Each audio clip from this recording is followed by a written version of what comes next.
اللهم صل على سيدنا محمد. الحمد لله نحمده ونستعينه ونستغفره ونؤمن به ونتوكل عليه ونعوذ بالله من شرور أنفسنا ومن سيئات أعمالنا من يهده الله فلا مضل له ومن يضلل فلا هادي له ونشهد أن لا إله إلا الله وحده لا شريك له ونشهد أن سيدنا وسندنا ونبينا ومولانا محمدا عبده ورسوله صلى الله تعالى عليه وعلى آله وأصحابه أجمعين. أما بعد فأعوذ بالله من الشيطان الرجيم. بسم الله الرحمن الرحيم. تلك أمة قد خلت لها ما كسبت ولكم ما كسبتم ولا تسألون عما كانوا يعملون. صدق الله مولانا العلی العظیم. میرے محترم بزرگوں اور بھائیوں، محرم الحرام کی آج 6 تاریخ ہے. جس تک میں ہم نے یہ عرض کیا تھا کہ محرم الحرام سے نیا اسلامی سال شروع ہوتا ہے اور یہ ہمیں پیغام دیتا ہے کہ ہم اپنے پچھلے سال کا محاسبہ کریں. جو پچھلے سال میں ہم سے اللہ اور بندوں کے حقوق میں کوتاہیاں ہوئی ہیں ان کی تلافی کرنے کی کوشش کریں اور نئے سال کے شروع ہونے سے نئے عزائم کریں کہ میں انشاءاللہ اللہ اور بندوں کے حقوق پہچان کر تو ادا کرنے کی پوری کوشش کروں گا. انسان جب پیدا ہوتا ہے تو اس کی مثال ایک صاف زمین جیسی ہوتی ہے. ہم مسلمانوں کے گھروں میں پیدا ہوئے ہیں، اس کا مطلب یہ نہیں ہے کہ ہم 100% مسلمان ہوتے ہیں اور اسلام کے سارے تقاضے ساری چیزیں ہمارے اندر موجود ہیں. اس کا مطلب یہ نہیں ہوتا. اس کا مطلب یہ ہے کہ ہم مسلمان گھرانے میں پیدا ہوئے ہیں اور مذہب ہمیں مسلمان تسلیم کرتا ہے. باقی حقیقی مسلمان انسان تب بنتا ہے جب اس کے اندر اسلامی چیزیں آتی ہیں، اسلامی عقائد پورے آ جاتے ہیں، اسلامی عبادات آتی ہیں، اسلامی اخلاق آتے ہیں، اسلام کی جو معاشرتی چیزیں ہیں وہ آ جاتی ہیں. جب اس کے معاملات اسلام کے مطابق ہو جاتے ہیں پھر وہ مسلمان بنتا ہے. یہ بات اچھی طرح میں ذہن نشین کرنا ضروری ہے کیونکہ اکثر لوگوں کے ذہن میں یہ بات نہیں ہے. شاید آپ نے پہلے یہ بات نہیں سنی ہوگی، اس لیے ہم خوش رہتے ہیں کہ الحمدللہ ہم تو مسلمان ہیں. تو مسلمان ہونے کا یہ مطلب سمجھنا ضروری ہے. اسلام کوئی قوم برادری کی طرح تو ہے نہیں کہ ہم جس قوم برادری میں پیدا ہوئے ہیں، راجپوت گھرانے میں پیدا ہوئے، قوم میں پیدا ہوئے، شیخ گھرانے میں پیدا ہوئے یا عوام ملک گھرانے میں پیدا ہوئے، چوہان گھر میں پیدا ہوئے تو اس کے لیے بندہ کچھ کرنا نہیں پڑتا. وہ تو ملازمت کرے نہ کرے، حلال کمائے خدا نہ خواستہ حرام کمائے، وہ شیخ ملک راجپوت روانی ہوتا ہے.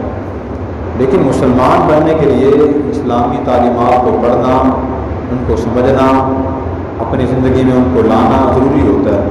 پھر آدمی آہستہ آہستہ مسلمان بنتا رہتا ہے. اس لیے نئے سال کے شروع ہونے سے ہمیں ان 5 شعبوں کو دیکھنا ضروری ہے کہ ہمارے عقائد اور نظریات اسلام کے مطابق ہیں یا نہیں.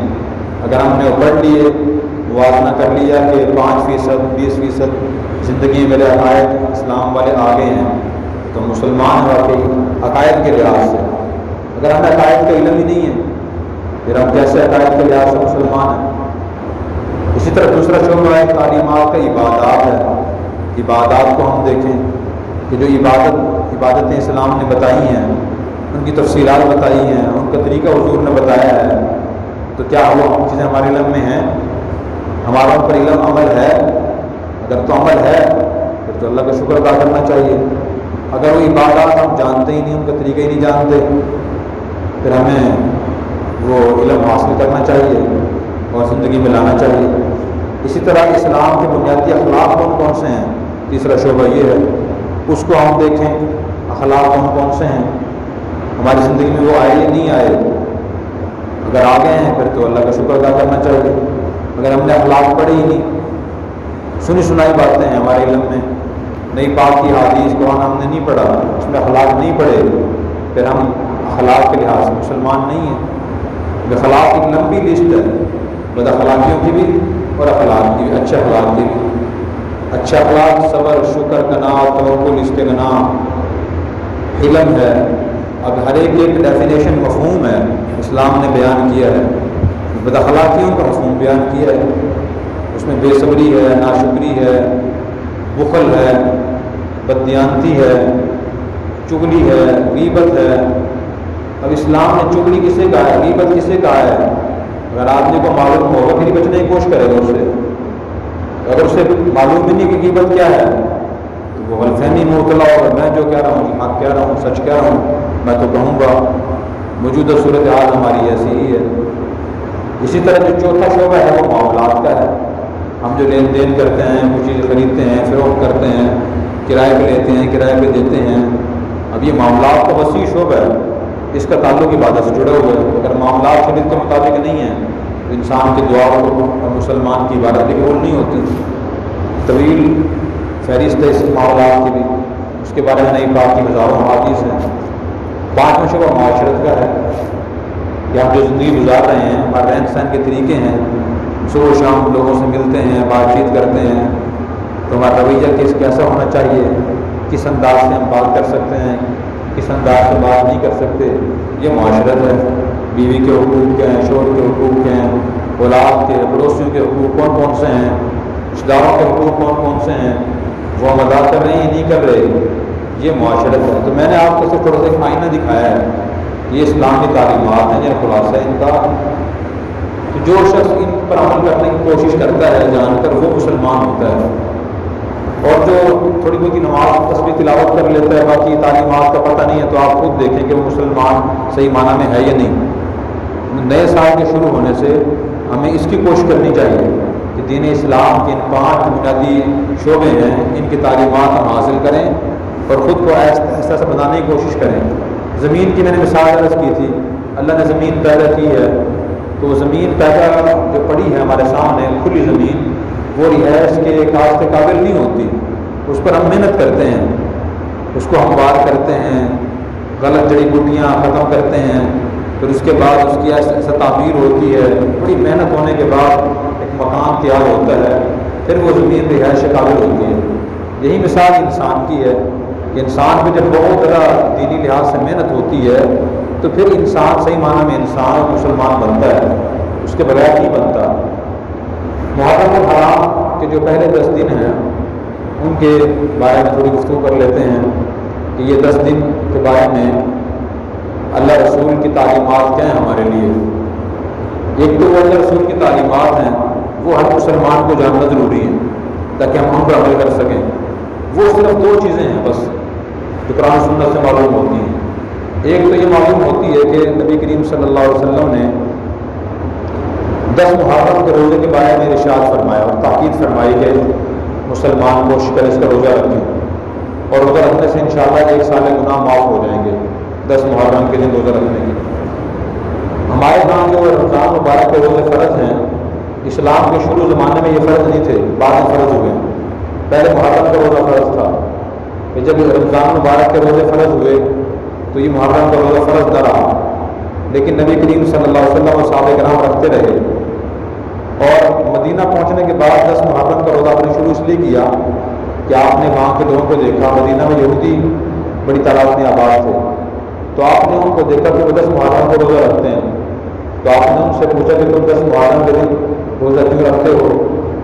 تو انہوں نے بتایا کہ اس وجہ سے رکھتے ہیں کہ 10 محرم کے دن اللہ تعالیٰ نے ہمارے وہ اجداد کو جو بنی اسرائیل یہودی تھے اور حضرت موسیٰ علیہ السلام کو فرعون کی غلامی سے مصر میں نجات عطا فرمائی تھی، تو یہودی اور بنی اسرائیل مصر میں آباد تھے، فرعون ان کو غلام بنایا ہوا تھا۔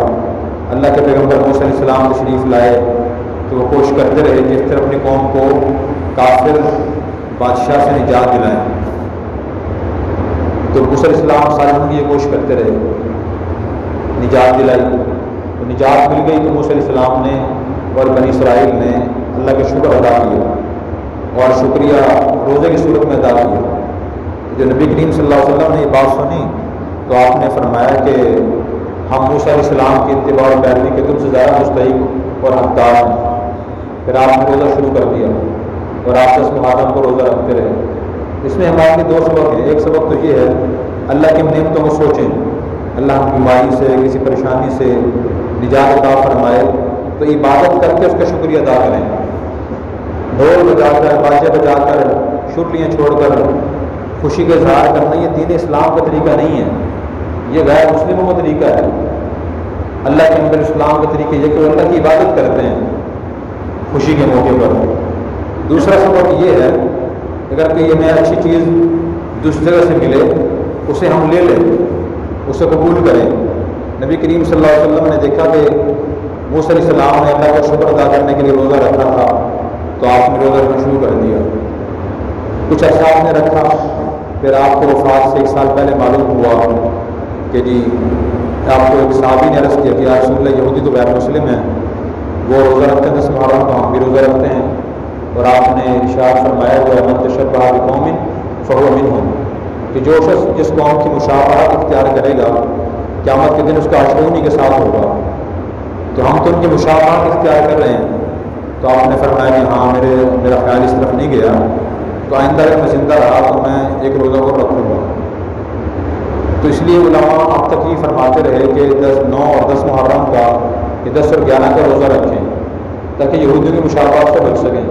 لیکن آج تو 10 محرم کو یہودی عیسائی روزہ نہیں رکھتا، اس لیے آج ایک روزہ بھی رکھ سکتے ہیں، صرف 10 محرم کا روزہ بھی رکھ سکتے ہیں، مستحب ہے، اس کی فضیلت ہے۔ ایک تو کرنے والا یہ کام معلوم ہوتا ہے، دوسرا جو کرنے والا کام حدیث میں ہے وہ یہ ہے کہ حضور نے فرمایا کہ من وصى على نفسه واهله يوم عاشوراء وصى الله عليه سنة او كما قال علیہ السلام، کہ جو شخص محرم کو اپنی ذات پر اور اپنے گھر والوں پر کھانے پینے کی وسعت کرے گا، تھوڑا زیادہ کھلائے پلائے گا، تو اللہ تعالیٰ اس کو اگلے سال اس کے رزق میں برکت وسعت عطا فرمائیں گے۔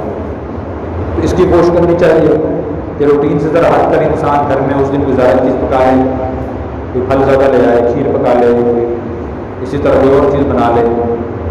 تو یہ صرف 2 کام حدیث سے معلوم ہوتے ہیں، باقی اور کوئی کام نبی کریم صلی اللہ علیہ وسلم سے، قرآن کریم سے، احادیث مبارکہ سے، صحابہ کرام سے ثابت نہیں ہے۔ کالے کپڑے پہننا، غم کا اظہار کرنا، یا ماتم کرنا، یا شادی نہ کرنا، خوشی نہ کرنا، یہ اہل سنت والجماعت کے مذہب میں ثابت نہیں ہے۔ اسی طرح کسی کی شہادت پہ غم منانا، غم کا اظہار کرنا، کیونکہ دین کی تعلیم نہیں ہے۔ نبی کریم صلی اللہ علیہ وسلم کے زمانے میں بڑی شہادتیں ہوئی صحابہ کرام کی، غزوہ بدر ہوا، غزوہ احد ہوا، غزوہ خندق ہوا، اور غزوات ہوتے رہے۔ غزوہ احد میں 70 صحابہ کرام شہید ہوئے، لیکن آپ صلی اللہ علیہ وسلم نے کبھی اس طرح غم منایا نہیں۔ دکھ تو ہوتا ہے، آپ نے جس چیز کی ترغیب دی ہے وہ یہ دی ہے کہ شہداء کو، مرحومین کو اصالہ ثواب کیا جائے، جو ان کی اچھی صفات ہیں ان کو اپنانے کی کوشش کی جائے، اس کی ترغیب دی آپ نے۔ اس لیے نئی بات صلی اللہ علیہ وسلم کی وفات کا غم اسلام میں نہیں منایا جاتا۔ حضرت ابوبکر رضی اللہ عنہ کی وفات ہوئی، صحابہ نے غم نہیں منایا، اور حضرت عمر رضی اللہ عنہ شہید ہوئے 1 محرم الحرام کو، ان کی وفات ہوئی تو غم کسی صحابی نے نہیں منایا۔ حضرت عمر رضی اللہ عنہ کی جو قربانیاں اسلام کے لیے بہت زیادہ قربانیاں تھیں، حضور صلی اللہ علیہ وسلم نے خود اللہ تعالیٰ سے دعا کی تھی کہ یا اللہ عمر بن ہشام یعنی ابو جہل جو عمر بن خطاب کے ذریعے اسلام کو تقویت عطا فرما، اچھی صفات تھی، اللہ کے نبی نے خود دعا کی تھی، وہ اسلام لے آئے کہ مسلمانوں کو نماز پڑھنے کی آزادی مل گئی، بیت اللہ میں نماز پڑھنا شروع کر دی، پھر اس کے بعد وہ ساری زندگی حضور کے ساتھ رہے، حضور کے سسر بنے، ان کی بیٹی حضور کے نکاح میں تھی، خلیفہ دوم بنے، اور پھر ایک مثالی نظام حکومت انہوں نے قائم فرمایا، حکومت فرمائی، بے دردی سے نبی پاک صلی اللہ علیہ وسلم کے مسلح مبارک کو زخمی کیا گیا، وہ شہید ہو گئے۔ اس لیے ہمیں صحابہ کرام اور اہل بیت کے جو اچھی صفات ہیں وہ پڑھ کر اپنانی چاہیے، یہ ان سے محبت ہے۔ حضرت حسین رضی اللہ عنہ نبی کریم صلی اللہ علیہ وسلم کے وفات کے وقت چھوٹی عمر کے تھے، لیکن آپ نے جو ان کو اپنی باتیں سکھائی ہوئی تھی وہ کچھ باتیں ان کو یاد رہی بڑے ہونے کے بعد، تو بتایا کرتے تھے ایک مرتبہ میں نبی کریم صلی اللہ علیہ وسلم کے ساتھ راستے سے گزر رہا تھا، ایک کھجور پڑی تھی، میں نے اٹھا کے منہ میں ڈال لی، تو جب آپ کی نظر پڑی تو آپ نے منہ سے کھجور نکال دی اور نکلوا کے فرمایا کہ بیٹا آپ کو معلوم نہیں کہ ہم سید ہیں، اور شاید یہ کھجور صدقے کی ہو، صدقے کا مال ہمارے لیے حلال نہیں ہے۔ اس میں ہمارے لیے سبق ہے کہ ہم بھی کھانے پینے میں احتیاط کریں، تسبیح سے زیادہ، آج عمرے سے زیادہ اس میں ہم احتیاط کی کوشش کریں کہ ہمارا کھانا پینا حلال ہو، مشکوک نہ ہو۔ اس طرح توجہ اکثر نہیں ہے۔ مسلمان عبادت تو بہت کرتا ہے، درود شریف پڑھتا ہے، استغفار کرتا ہے، لمبی دعائیں کرتا ہے، کھانے پینے میں احتیاط نہیں کرتا۔ تو ان کی سمجھ میں ہمارے لیے احتیاط کا درس ہے کہ ہم کھانے پینے میں احتیاط کریں۔ جو واضح حرام چیز ہے، جھوٹ سے کمایا ہوا پیسہ، سود کا، رشوت کا، جوئے کا، وہ تو ہے ہی حرام۔ جس چیز دولت میں شک ہو جائے، معلوم نہیں کہ حلال ہے یا حرام ہے، اس سے ہم بچنے کی کوشش کریں۔ اور بھی ان کی بہت سی تعلیمات ہیں۔ اللہ تبارک و تعالیٰ ہمیں دینی تعلیمات سمجھ کر اخلاص نیت عمل کرنے کی توفیق عطا فرمائے۔ وآخر دعوانا الحمدللہ رب العالمین، سنت عطا فرمائے۔